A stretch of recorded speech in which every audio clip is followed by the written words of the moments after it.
अमृता जी नमस्कार। नमस्कार मोदी जी। आपका बहुत आभारी हूँ। आप मुझे चांस दिए हैं लोगों की सेवा करने के लिए। हम 100% कोशिश करेंगे। आपका चुनाव अभियान कैसा चल रहा है? अभी तो हम निकले हैं तो एक बीजेपी को उनका पिता का देहांत हो गया। हम इधर ही आए हुए हैं तो अभी वापस जाके हम प्रचार में ही निकलेंगे। अमृता जी, आप महाराजा कृष्णराय चंद जी की विरासत को आगे ले जा रही है। एक बात आपको हम शेयर करना चाहेंगे। हम क्या कह सकते हैं? जी जी जरूर, मुझे अच्छा लगेगा। ये जो महाराजा कृष्णचंद्र का हम फैमिली है तो उसका भी ये लोग विरोध कर रहे हैं। क्या बोल रहे हैं कि वो ब्रिटिश के साथ साथ दिया था, फिर वो मैंने हम लोगों को गद्दार समझते हैं। क्यों किया वो नहीं बोल रहा है। इतना जमीन दान किया, इतना सब लोगों के लिए किया, भलाई के लिए किया, वो सब नहीं बोल रहे हैं। लेकिन क्या बोल रहे हैं, तो हम बोला कि क्यों किया ऐसा महाराजा कृष्णचंद्र। अगर नहीं करते तो हमारा सनातन धर्म तो पूरा खत्म हो जाता है कि नहीं। तो वो बात है। क्योंकि तब का वो जो नवाब थे सिराजुद्दौला, तो वो तो बहुत अत्याचारी भ्रष्टाचारी थे। तो उसीलिए उन्होंने तो अकेला नहीं किया, बहुत सारे राजाओं के मिलन हुआ, उसके बाद सभी ने किया। जगत सेठ भी थे और राजाओं थे। तो उसी सभी के मेहनत से ये काम सफल हुआ। तो अगर नहीं होता आज हम हिंदू नहीं रह पाते। हमारा भाषा दूसरा होता, हमारा वेशभूषा एकदम अलग होता और सभी अलग हो जाते। हम तो दूसरों के अधीन रहते ना, यही बात है।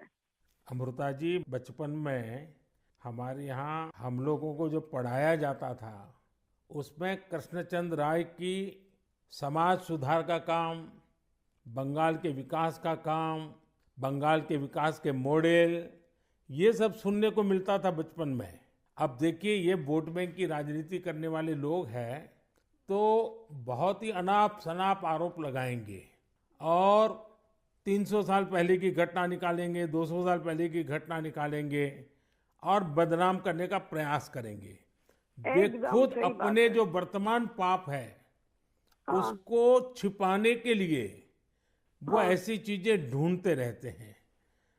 लेकिन जब भगवान राम की बात आती है, तो वो कहते हैं कि सबूत कहाँ है, इतनी हाँ पुरानी हाँ बात क्यों सही बात। निकालते हो। सही बात। लेकिन जब कृष्णचंद्र राय की बात आती है तो वो तुरंत निकालते हैं।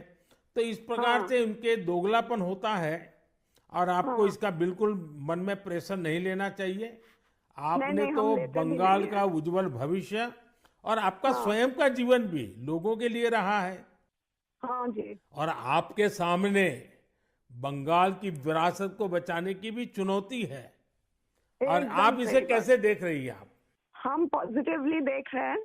हमारा लड़ाई जो है लोगों का सेवा के लिए है, करप्शन हटाने के लिए है और वंचित लोगों के उपकार में आने के लिए है।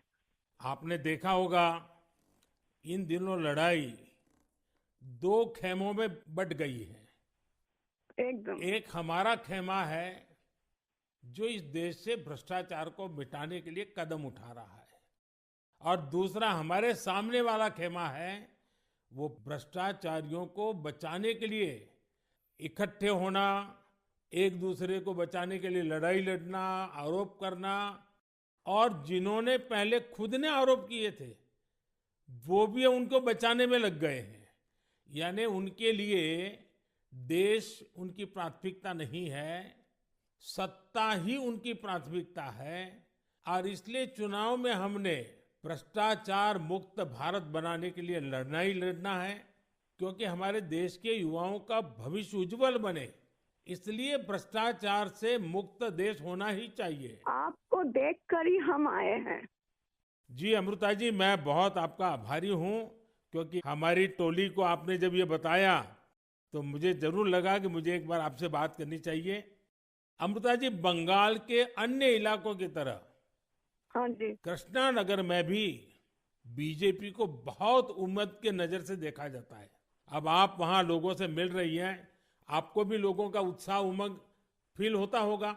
बहुत जनों ने बोला उन लोगों का डीए अटक गया। बहुत जनों ने बोला स्कूल में भर्ती कराने के लिए लाखों का पैसा चाहिए। बहुत जनों ने बोला हमको कि हमको बोला था कि घर देंगे, नहीं दिया। तो क्या बोले इसको। अमृता जी, मैं आपको एक बात बताता हूँ। हाँ जी। मैं एक लीगल एडवाइस ले रहा हूँ। हाँ हाँ, प्लीज बोलिए। हमने बंगाल में ये ईडी वालों ने करीब 3,000 करोड़ रुपया इनका अटैच किया हुआ है। अब ये पैसा गरीब आदमी का पैसा है। किसी ने शिक्षक होने के लिए पैसा दिया, किसी ने क्लार्क होने के लिए पैसा दिया। वो सभी लोग जानते हैं। वो एकदम फेडअप हो गया, एकदम हाल छोड़ दिया। हम जो देख रहे हैं टीएमसी के ऊपर बहुत लोग नाराज है क्योंकि ये सब बहुत अत्याचार हो रहा है। तो मैं जो लीगल एडवाइस ले रहा हूँ, तो मेरी इच्छा ये है, अगर मुझे लीगल एडवाइस मिलेगी तो नई सरकार बनते ही जो भी कानूनी प्रावधान करना पड़ेगा, कुछ नियम बनाने पड़ेंगे, तो मैं ये जो 3,000 करोड़ रुपया है, जो जो गरीब लोगों का पैसा है और जिसने इस प्रकार का पैसा रिश्वत में दिया है, उन सबको मैं वापस पैसा करना चाहता हूं। तो आप पब्लिक में जरूर बताइए कि मोदी जी से मेरी फोन पर बात हुई है और उन्होंने कहा है कि बंगाल के लोग विश्वास करें कि जो 3,000 करोड़ रुपया ईडी ने अटैच किया हुआ है, वो 3,000 करोड़ रुपया गरीबों का पैसा है बंगाल के, और वो उनको वापस देने के लिए कोई न कोई रास्ता मैं खोजूंगा। ये जरूर बताइए आप लोगों को। हम बोलेंगे। अमृता जी, पूरे बंगाल में बड़ी संख्या में लोग बीजेपी के साथ आ रहे हैं। जब आप क्षेत्र के लोगों से बात करती है, वो क्या बात करते हैं? अपनी अपेक्षाएं आपको बताते हैं क्या? हाँ, बताते तो हैं। आपके कामों पे हमारा भरोसा है, ये सब बताते हैं।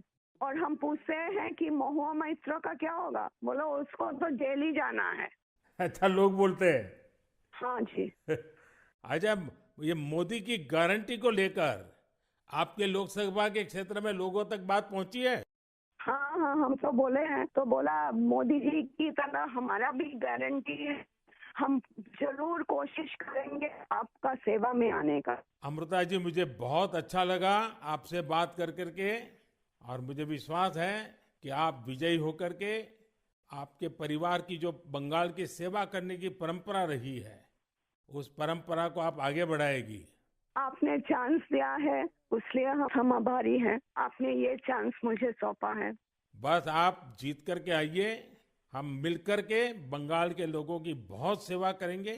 और आप भी जीतने के बाद पहले 100 दिन में कृष्णनगर में क्या करना है, उसका पूरा काम निकाल के रखिए। मैं पूरी तरह आपके साथ खड़ा रहूंगा, और उसमें से जो भी काम भारत सरकार को करने होंगे, वो तुरंत कराने का हम प्रयास करेंगे। आपका आशीर्वाद मुझे चाहिए बस।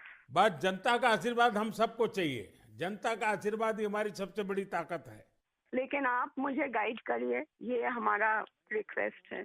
नहीं, बिल्कुल हम संपर्क में रहेंगे, और मेरी आपको बहुत शुभकामनाएं हैं। बहुत बहुत धन्यवाद जी। नमस्कार।